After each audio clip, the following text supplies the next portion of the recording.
Let me tell you of the days of high adventure.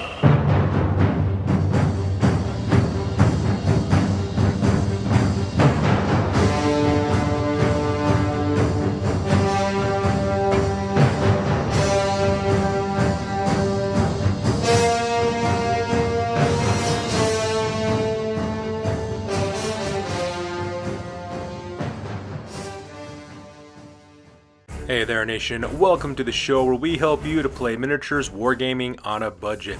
It is I, Commander Chiefsgate, and we're back with another edition of Warhammer Wednesday, where we showcase Warhammer Fantasy Battle Reports every Wednesday on our Fantasy Wargaming Weeks on this channel with our series, The Golden Age. So this is Warhammer Fantasy Battle Report number 107. It is a 3,000 point battle between Empire as well as Bretonnians. My friend King Khalifa is bringing the Schwarzwald Free Companies of the Empire, and I'm playing the Blackstone Crusade of the Bretonnians. And I will warn you guys right now, this battle is probably the most colorful battle report I ever put together on this channel. And the reason why is because both armies, the Empire and the Bretonnian, are brightly bolded colored, and they look absolutely amazing on the battlefield. And they just can't really, my friends and I were just totally shocked about how cool it really looked on the battlefield. So that being said, ladies and gentlemen, we're going to play some background music real quick. If you want to see exactly what we're bringing for this battle report, you could take a look at the army list and the background music as playing, or you could check down the description box below. With that being said, let's get this battle report on a roll. Crom, I've never prayed you before. I have no tongue for it. No one, not even you, will remember if we were good men or bad, why we fought, or why we died.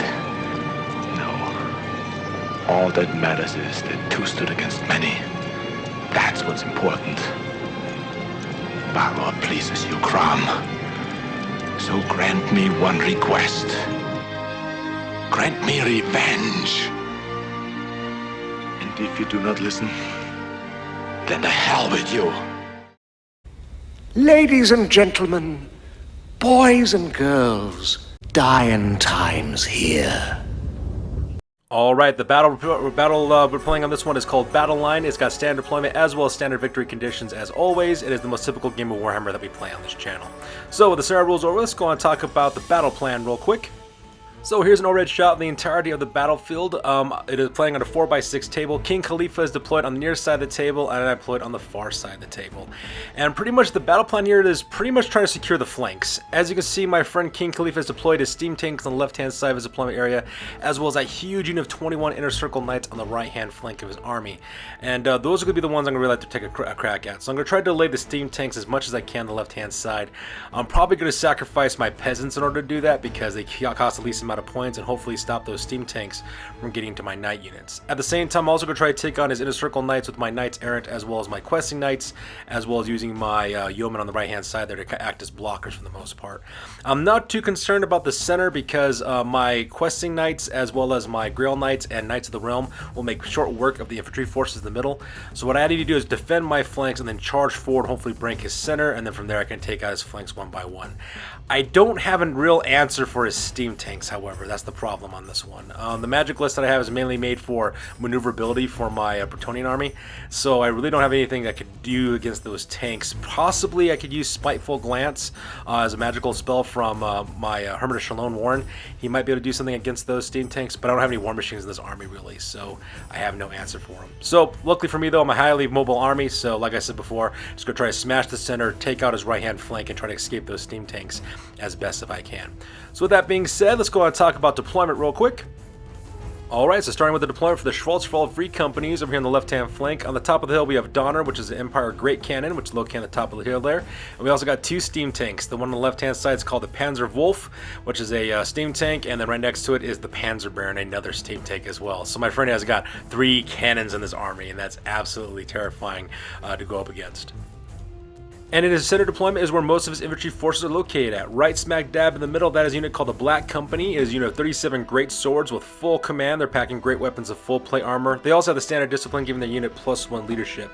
Now normally, because they have that magical item, they couldn't use their general's leadership. However, he's inside the unit because we have 3 characters leading that unit. The first one is Gregor von Konigsmarck. He's an arch lector. He's also the general for this army as well. He's equipped with a great weapon. He's also got the armor Meteoric Iron for +1 armor save. And he's also got the white cloak of Ulric, giving him a -1 to hit against them in close combat, and a 5-up ward save, and a 2-up ward save against flaming attacks. In that unit as well is Viktor, Helsbraad of the Wilds, a Battle Wizard Lord. He's level 4 wizard with the Lore of Life. He's got the Book of Ashur, giving him +1 to cast and dispel. He's also got Earthblood, Flesh of Stone, Throat of Vines, as well as Regrowth for his spells. And then finally in that unit we also have Dieter Munz, who is the Griffon Guard. He is a captain of the Empire. He's also the Army's battle standard bearer.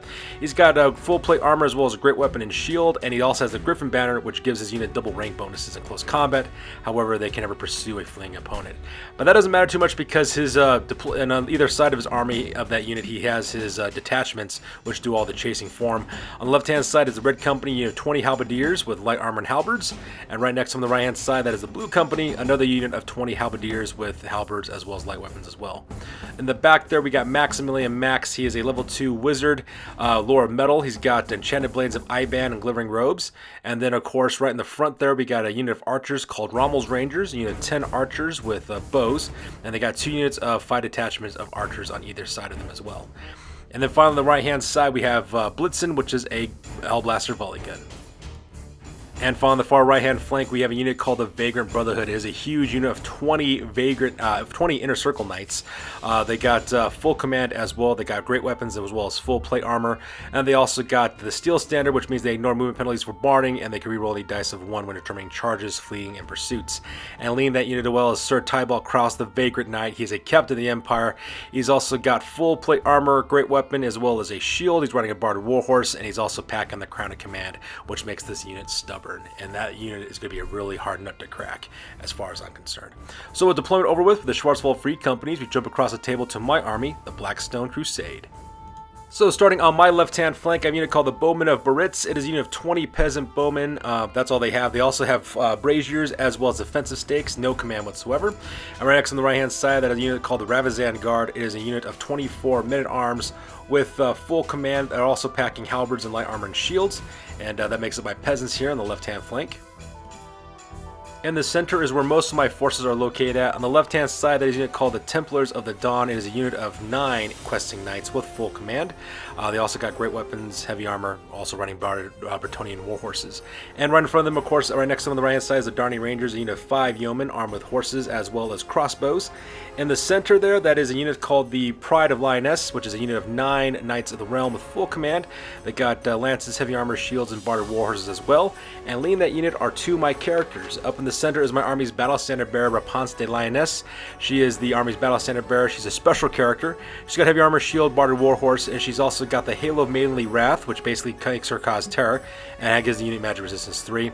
She's also got the Sword of Lioness as well, which makes all weapons within base contact with her mundane, and she's also got the Fleur-de-Lis banner, which allows me to remove 1 power dice from my enemy during the magic phase and add to my dispel pool. And in that unit as well is Warren, the Hermit of Shalon. He's a Prophet of the Lady, level 4 wizard. He's got the using the Lord of the Lady as well. He's also packing the Silver Mirror, which allows him to deflect magical spells against him, and he's also riding a Barded Warhorse. And then finally right next to him, of course, is my Blackstone Legion. It is a unit of 10 Grail Knights with full command. They also got the Banner of Defense, which gives them a 4 ward save against magical attacks, magic missiles rather, as well as shooting attacks. They got heavy armor, lances, riding on Barded Bretonnian warhorses. I also got 2 characters in that unit. I have my General, Remy de Appion, the Duchess of Lioness. She is a Bretonnian lord. She's got she's wearing the Serene's Locket, which basically means she can never suffer more than 1 wound in any phase. She's got heavy armor as well as a lance. She's also packing the Sword of the Lady's Champion, which means that her strength is always 1 point higher than her target's toughness. And she's also got the Virtue of Knightly Temper, which means that for every successful attack she has on the charge, she can create additional attacks on top of that. So she is kitted out to kill as well. And in that unit as well is Lair the Beast. He's my Paladin. He's grading a great weapon. He's running a Barded Warhorse. He's also got the Grell Vow as well. He's got the Virtue of Duty, which means he gets +1 to combat resolution. You fight for the unit that he's with. He's also got the Curious of Fortune. It's a heavy armor. He can reroll ones when willing to hit, to wound, and when making armor saves as well.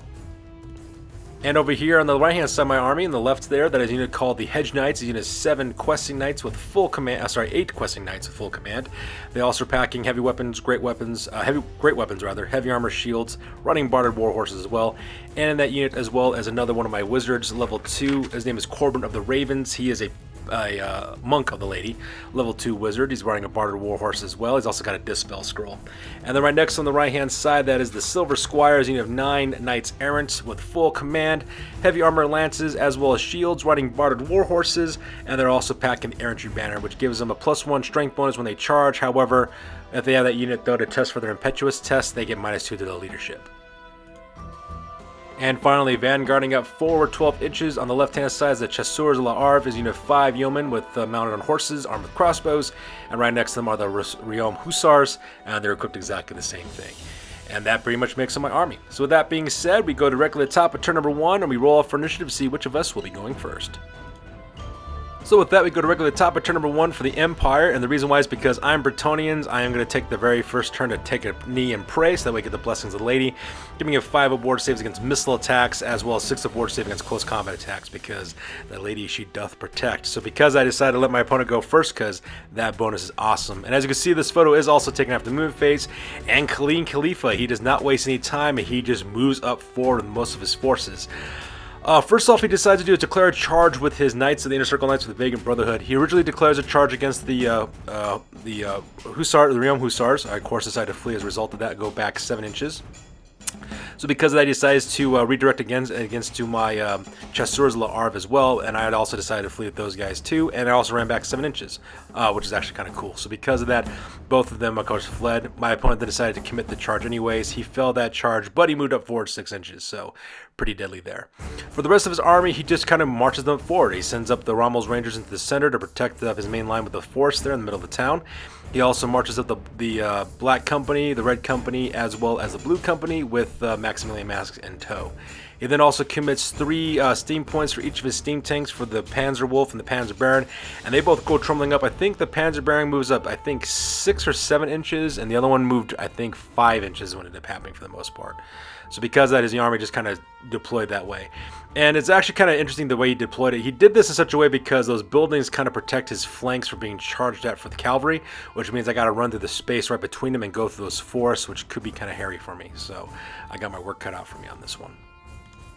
So here's a close-up of the Panzer Wolf as well as the Panzer Baron getting ready to bring down some long-range firepower with those steam cannons of theirs.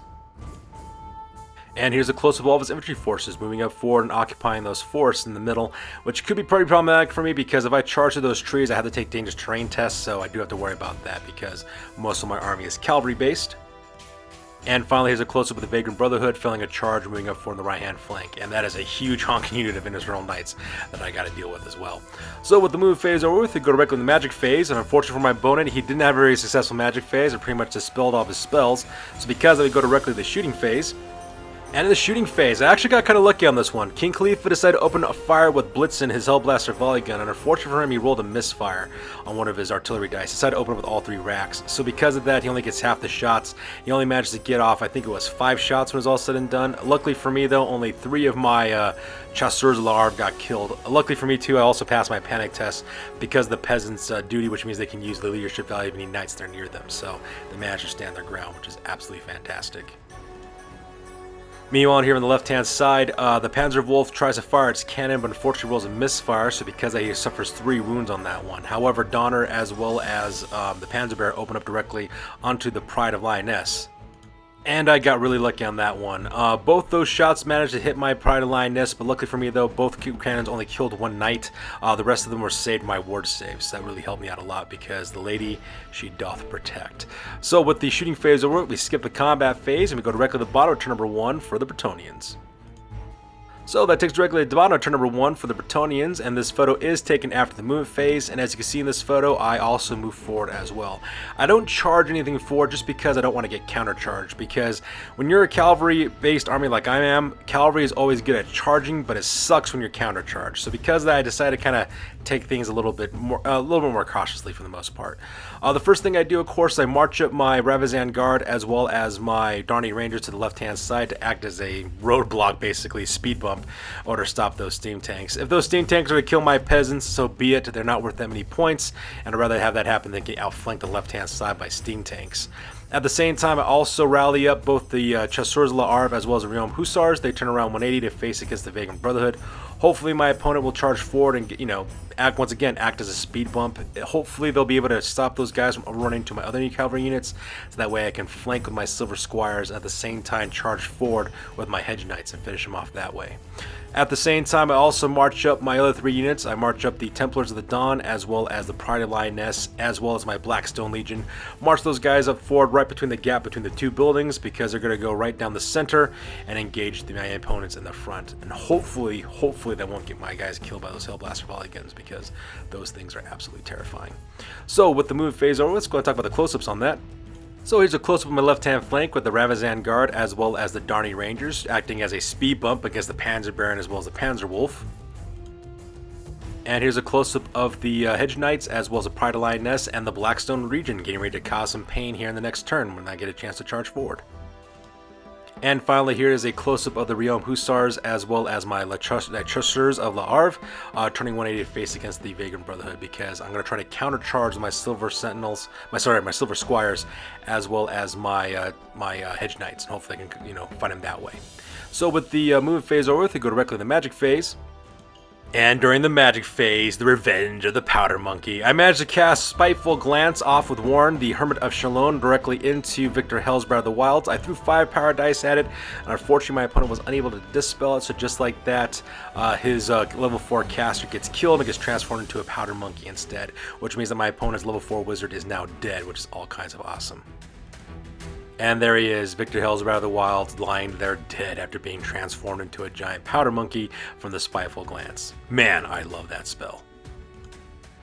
And with that, I was able to finish off the last of my magic spell by casting Steed of the Lady. And in case you're not sure what the Steed of the Lady is, it's a 5-up spell with a range of 18 inches. My level 2 wizard Corbin the Ravens cast that directly onto the Silver Squires. Basically what it does is it gives you movement 10, and you count as ethereal for the purposes of movement until the start of the next Bretonnian magic phase. So you can see on the right hand side, I just kind of march them up forward to the right hand side 10 inches, so that way they can charge directly into the right hand flank of the Vagrant Brotherhood. So with the movement magic phase over with, we go directly to the shooting phase. And the shooting phase, I concentrated fire with the Bowman of Brits directly onto Donner. Managed to kill 2 crew members when it was all said and done, so that's absolutely fantastic. Makes it a little bit easier to kill off that cannon, because great cannons are the bane for my army. So with the shooting phase over with, we skip combat phase because there is none at this point, and we go directly to the top of turn number 2 for the Empire. Alright, that takes directly to the top of turn number 2 for the Empire, and this photo is taken after the movement phase, and as you can see in this photo, my opponent decided to charge forward. The first thing he decides to do is declare a charge the Vagrant Brotherhood. They go smashing directly into the Riom Hussars. The Riom Hussars end up being like, I think, a quarter of an inch more forward than my Chasseurs La Arve, so because of that, he actually charged directly to those guys. I decided to stand my ground, so hopefully he gets stuck. What I'm really hoping for is that he flubs his roll so he gets stuck there, doesn't overrun. That's pretty much my plan, because what happens is if he destroys the Riom Hussars, that's fine. He can overrun, but then he's going to clip directly into the Chasseurs La Arve, which means he's there for another round of combat. What that does, it gives me time to charge in my Questing Knights from the Hedge Knights that go directly into the front, and then hit him from the right-hand flank with my Silver Squires there on the right-hand side. At the same time, he also decides to deploy some steam points for his steam tanks. The Panzer Baron, I think what happened is he did like an overpressure, so because he got 3 additional not overpressure, venting or something like that. Anyway, he lost some steam points what ended up happening. So because of that, he only moved up forward a couple inches, but it was enough to smash directly into my Darnay Rangers. Same thing with the Panzer Wolf, and those guys are getting ran down by that steam tank. I have no illusions of that whatsoever. The last thing he does real quick is he actually not marches back, but pulls back the red company as well as the blue company. They go back a couple of inches to the back. And what that does, it opens up his flanks, so that way if I do decide to charge in with my knights and they decide to go through those archers, he can then countercharge directly into my flanks, into my lances, and that's going to be really painful if he does that. But, you know, it's a pretty smart move. King Khalifa is the man when it comes to using his army. And once again, everything else just pretty much stays still because he has no need to move at this point. So here's a close of the Vagrant Brotherhood going directly into the Hussars of Riom Hussars, and those guys are going to get slaughtered without a doubt. But the nice part is he's going to have a little speed bump. He's got to go directly into my Chasseurs La Arve, which gives me plenty of opportunity to countercharge, which I'm really looking forward to. And here's a close-up of the Black Company with the Red and Blue Company in tow, moving back a little bit so that way they can countercharge me in the flanks if I decide to commit forward with my cavalry forces. And finally, on the left-hand side as well, as you can see in this photo, he decides to send in both those steam tanks directly into the Darny Rangers, and that's just all kinds of bad for those guys. Those guys are going to get crushed beneath the steel wheels, which is really, really sad. So, during the shooting phase, Donner decides to open fire. My poor buddy King Khalifa rolls a misfire for his artillery bounce, so because he rolls a 6 on the misfire chart, which means that the cannon cannot fire this turn, so I got extremely lucky on that one. And over here, the lady truly protects. My buddy King Khalifa decided to open up with Blitz in his Hellblaster volley gun, and he decides to target my Blackstone Legion. And he got something like 12 or 14 shots off, but luckily for me though, I was able to ward save most of those shots, or armor save them, because, you know, I got a 4 ward save with that banner defense, so that really, really helped. That banner defense gave me +1 to my ward save, giving me a 4 ward against shooting attacks, as well as magical missiles and stuff. So, yes, I lost 2 Grail Knights, but considering the number of shots he got off on me, that is really, really lucky, and I am not complaining in the slightest whatsoever. So with the shooting phase over, we go directly to the combat phase. And in the combat phase, both the Panzer Wolf as well as the Panzer Baron had no problem whatsoever running over the Darny Rangers and getting those guys crushed beneath their steel shod wheels, so that part was kind of sad. And at the same time, as you can see in this photo, the Bretonnian brother had no problem whatsoever killing my Realm Hussars. Those guys got killed to the man. They overrun directly into the Chasseurs La Arve, and now that opens up for a perfect shot for me to countercharge with the Hedge Knights as well as my Silver Squires. So the combat phase over, we go directly to the bottom of turn number 2 for the Bretonnians. Alright, so that takes directly to the bottom of turn number 2 for the Bretonnians, and this photo is taken after the move phase, and with a YOLO in the air, I charge forward. The first thing I do, of course, I declare a charge with my Pride of Leonis. They go directly into the what you call Rommel's Rangers as well, so because I do engage with those guys, I do also send in my Blackstone Legion as well as my Templars of the Dawn. They go directly into Rommel's Rangers. The 5 archer detachments for that unit decide to do a counter charge, so because they charge directly into my flanks. He does, of course, decide to stand and shoot with his main unit, but unfortunately for him, though, was able to penetrate my armor, so no harm, no foul there. So got pretty lucky on that part as well.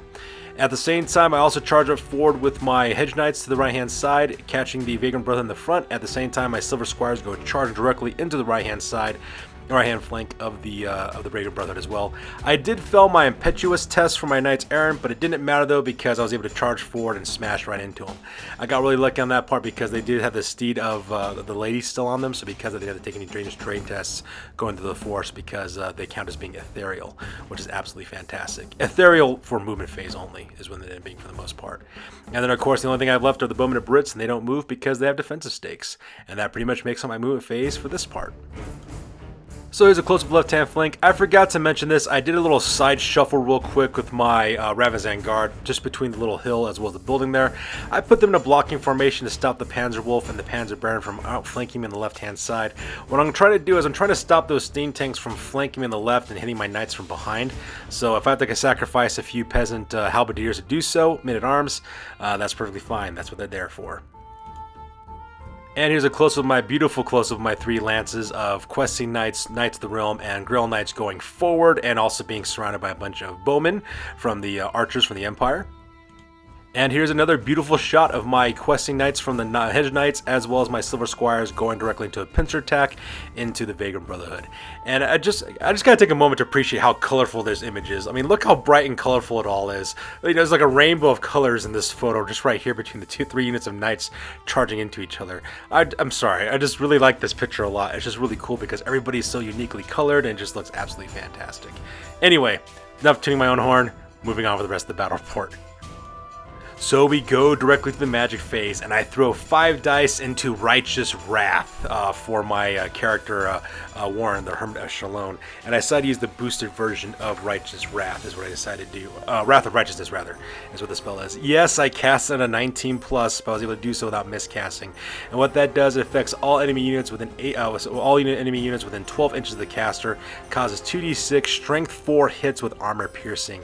And as you can see in this photo, I caught pretty much all of my opponent's infantry forces. I just slaughtered a bunch of archers in the front for Rommel's Rangers, as well as from their detachments, which is absolutely fantastic. And at the same time, I put 2d6 hits on the red company, the black company, the blue company, as well as the Hellblaster Volley Gun. And at the same time, I mentioned Maximilian Max as well. That spell is absolutely fantastic. I got really lucky on that one. I rolled a perfect 19 when I rolled it, so I got pretty lucky. No miscasts either. So as you can see there, I managed to kill 8 members of the red company. I managed to kill 7 members of the black company. I killed Maximilian Max, 5 members of the blue company, and I also killed the crew of the Hellblaster Volley Gun. So Donner is DRT, which is absolutely fantastic. So with the magic phase over with, you go directly to shooting phase. I concentrate fire with the Bowman of Brits directly onto Donner. Managed to kill the very last crew member, so because of that, that cannon is now off the board, which is absolutely fantastic. So the shooting phase over with, you go directly to the combat phase. And in the combat phase, curse the crown of command. So I got these beautiful flank charges and a pincer attack directly onto the Vagrant Brotherhood, which is absolutely fantastic. I managed to kill 5 of those guys when it's all said and done, which is awesome. And at the same time, I only lost 1 member of the Silver Squires and 1 member of the Hedge Knights as well. So needless to say, I would have won this pretty bad. I would have beaten them by 3 for wounds. I also have, also another point for standard, 2 points for charging, as well as 1 the flank. I would have won this battle by a landslide. However, it didn't matter though, and that's because I forgot that King Khalifa has the Crown of Command on this unit. So because of that, they're stubborn, which means that none of those modifiers really mattered. And not to mention, he's also Captain of the Empire, which means he rolls 3d6 for his break test, and he takes the lowest 2 results. Needless to say, the Vagrant Brother goes nowhere, and now I am tar-pitted, which is absolutely absolutely terrible for my guys in the right-hand flank, because my Silver Squires don't get bonuses for strength anymore, so just strength 3 guys against, fully heavy armored plated, knights with 2 upwards armor saves. So because of that, that's not gonna do much of anything. My 2 remaining members of the Chasseurs L'Arve, they're just yeomen. They're not gonna do anything against these guys either. And the only thing that can really hurt these guys are my questing knights, because they have great weapons. The problem though is that my opponent has great weapons on his knights too, so it's gonna be bad. All kinds of bad here in the right hand flank. And in the center, if there was any doubt whatsoever, I had no problem slaughtering the rest of the archers and go overrunning forward with all 3 of my lances crashing directly into the black company. If you notice, the forest is missing in this picture. That's because we took that out so that way we can fit everything on there.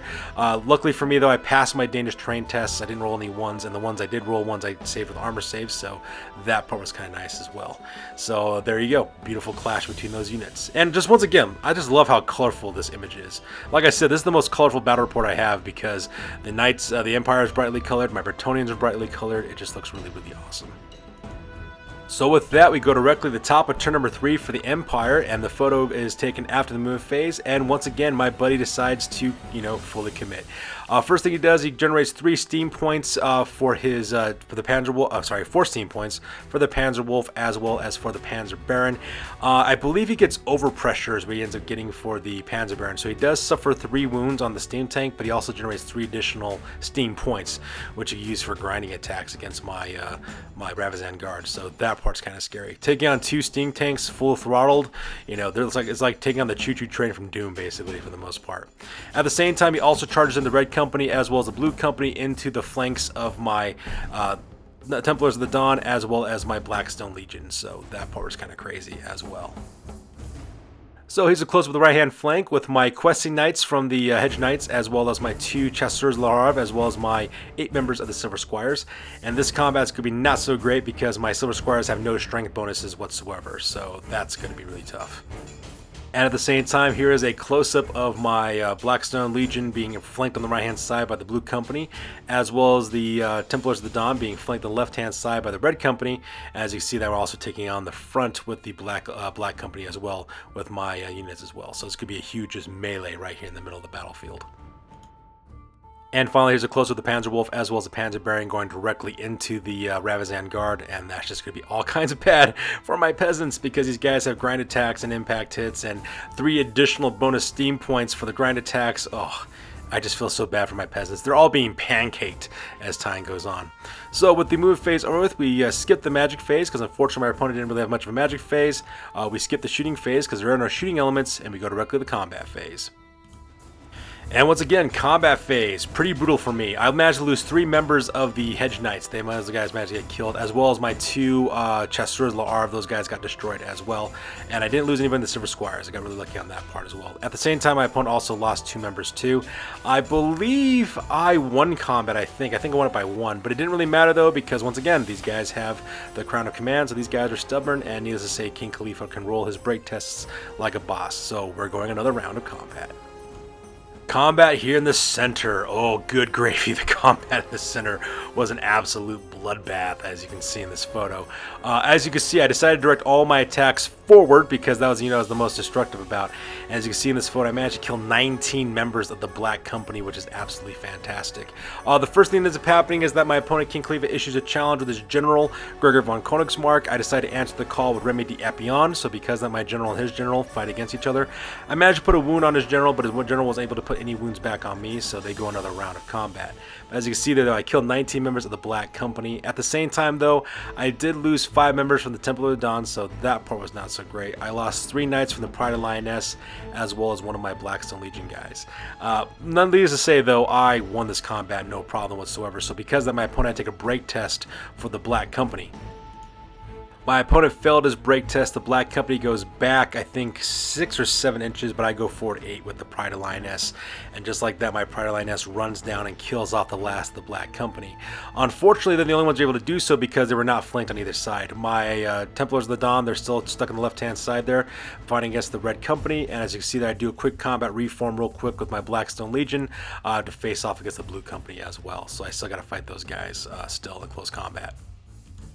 And as you can see in this photo, those poor Ravizan Guard guys, those guys got grinded to death. Those guys just got killed the last mound. Just the amount of grinding attacks that went directly into my guys with those impact hits and grind attacks, they did not stand a chance whatsoever, and I did nothing against those steam tanks. So that part was absolutely insane. So with that, we go directly to the bottom of turn number 4 for the Empire. Again, I know, the Empire actually went during turn 3. What ended up happening is that we were so caught up in the game, I forgot to take a turn. If you can absolutely believe that. I forgot to take a turn. I just wholly spaced it. It was the bottom of turn 3, I should have gone, but I didn't. So because of that, the Empire got to go next. Doesn't it happening? So they got back-to-back turns on that one. We just got done with the movement phase when my buddy King Khalifa was like, oh crap, we made a mistake. We didn't do your turn, but I was like, you know what, that's my bad. I should have been paying attention to my own army. I'm playing the game too. I totally forgot about it. So I told my buddy King Khalifa, don't worry about it. We'll just keep on going. It's all good. It's all gravy. So as you can see in this photo, once again, the Empire gets back-to-back turns on this one because Commander Cheapskate was not paying attention to what he was doing. So as you can see in this photo, this movement in the movement phase, not much movement's going on. The Silver Squires as well as my Hedge Knights are still engaged in close combat with the with the Vagrant Brotherhood. And as you also see in this photo as well, the reason why we decided not to do this again and not to redo the turn is because my opponent King Khalifa got really good rolls on his steam tanks. I believe the Panzer Wolf, I think, moved up like 16 inches, and the Panzer Baron rolled like something like 18 or something like that. 17 or 18 inches, some ungodly number. So you can see that those with the train whistle in the air, those guys turn around the corner and go directly to the back as well as the flank of my units. So that part is absolutely terrifying. Alright, so as you can see in the movement phase, the steam tanks are running the corner on that one. My buddy decided to use all 4 of his steam points on movement alone for his steam tanks on that one. And I think the Panzer Baron also got another overpressure one, so it took another wound, but it generated an additional steam point. And that's why I was able to travel like 17 or 18 inches around. So, and as you can see there, those steam tanks are coming up on my units, and that's absolutely scary. At the same time, here's a close-up of my Templars of the Dawn getting attacked on the left-hand flank by the Red Company, and my Blackstone Legion going out directly against the Blue Company as well. And finally, here's a close-up of the Vagrant Brotherhood in a pincer attack against the Hedge Knights as well as the Silver Squires. So with the movement phase over with, you skip shooting phase because all the shooting elements don't shoot this turn, and we don't have any magic phases because my opponent's wizards are all dead, so we go directly to the combat phase. And in the combat phase, good gravy, the combat phase. Once again, I was able to kill, 3 members of the Vagrant Brotherhood. Luckily for me, though, they weren't able to kill anybody back. I won this combat, but because he's got the Crown of Command, he's got Stubborn, and of course, these guys don't break because Empire captains don't break in close combat. Captains of the Empire may not break, but state troopers, though, they break all the time. So as you can see in this photo, the Blackstone Legion, as you can see here, managed to kill off, was it 9 members of the Blue Company, so that part was fantastic. They weren't able to do anything for me, so needless to say, my opponent lost this battle by a landslide. He has to take a break test, which he fails because he doesn't have a battle standard bear anymore, and he flees. I think he flees something like 5 or 6 inches. I pursue, I think, 9 inches forward. So because of the Blackstone Legion had no problem wiping out the last of the Blue Company, and also puts him in a really good position to kind of attack the back of the Vagrant Brotherhood, which is absolutely fantastic. However, what was not fantastic was the combat between the Templars, the Dawn, as well as the Red Company. The Red Company managed to kill 2 of my questing knights, and I only managed to kill 1 of the Red Company in return. Needless to say, I lost this combat bad, and I failed my break test. I break, they chase, they kill my guys. I think I rolled like a 4 in order to escape. I think I rolled like 3 2s. It was absolutely atrocious. And these guys, I think, rolled forward like 9 inches or 9 or 10 inches. And so the Red Company just finishes off the last of the Templars of the Dawn and to go right directly behind my Blackstone Legion. So that part was absolutely horrible. So that takes directly to the bottom of turn number 4 for the Bretonnians, because Commander Cheapskate remembered to go this time. So as you can see in this photo, this is after the move phase. During the move phase, I charged forward with the Blackstone Legion, going directly into the back of the Vagrant Brotherhood. So now the Vagrant Brotherhood being attacked on 3 different sides, because I got to finish off that unit yesterday. I also decided to do a quick combat reform with the Pride of Lioness as well, and the Bowmen are Brits. They're just standing on the ground because they're behind defensive stakes. And that pretty much makes up my move phase for this one. So here's a close-up of the Blackstone Legion going directly into the back of the Vagrant Brotherhood, with my Silver Squires heading the right-hand flank, as well as my Hedge Knights going from the front, and I'm absolutely looking forward to that combat. And here's a close-up of the Pride of Lioness trying to play catch-up as quick as they can in order to help out the rest of my units. So with the move phase over with, we go directly to the Magic phase. And in the Magic phase, the Matter Monkey returns. Warren, the Hermit of Shalone, managed to cast Spiteful Glance off directly onto Tybalt Kraus, the Vagrant Knight. So because of that, he gets transformed to a Powder Monkey, which means that Crown of Command is now out of play. And as you can see, Sir Tybalt Kraus is now dead, which is absolutely fantastic for my army. So with the after that part get done with, I decided to continue on with the Magic phase because I pretty much had dominance this entire turn. And Corbett the Ravens, he decides to cast the boosted version of Steed the Lady. I needed the Steed the Lady spell because my knights were so far away from my Pride of Lioness were so far away. So because of that, I decided to use the boosted version of that. They move up forward 10 inches to get directly into the back of the Vagrant Brotherhood. So that part's going to be awesome as well. So the move phase over, they skip the shooting phase because my shooting phase was quite unimpressive because longbows against steam tanks equals fail. And we go directly to the combat phase. And in the combat phase, I was able to finish off the very last bit of the Vagrant Brotherhood as well. I managed to kill those guys to the last man. Remedy Apion as well as Lair the Beast were able to finish off the rest of those guys at the same time with the attacks from the Questing Knights, as well as the Grail Knights was able to help that out as well. So that part was absolutely fantastic. Grail Knights, man, those guys are beasts, especially when you put 2 kitted out combat lord characters directly into that unit. And at this point of the game that my opponent, King Khalifa, decides to call a game, and the reason why is because he knows I'm just going to try to run circles around his steam tanks in order to avoid getting combat with them. So as you can see right there, pretty much leads to the end of the game with a victory for the Bretonnians. So that being said, ladies and gentlemen, we're going to go directly to the after action report because this game is now officially over. That's it, man. Game over, man. It's game over. Sure, I could have stayed in the past. Could have even been king.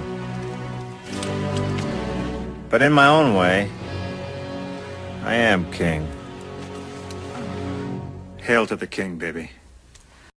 Alright people, now it's time for the after action report. This is the part of the battle report we talk about what went well, what went poorly, and what we can learn for the next time that we do battle. This is the after action report for the Golden Age Warhammer Fantasy Battle Report number 107, and this one ended being a victory for yours truly. In the end, I was able to score 2,636 victory points for my opponent, and my opponent was able to score 806. For my losses, I lost the Ramazan Guard, the Templars of the Dawn, the Darney Rangers, the Riom Hussars, as well as the Chasseurs of l'Arve.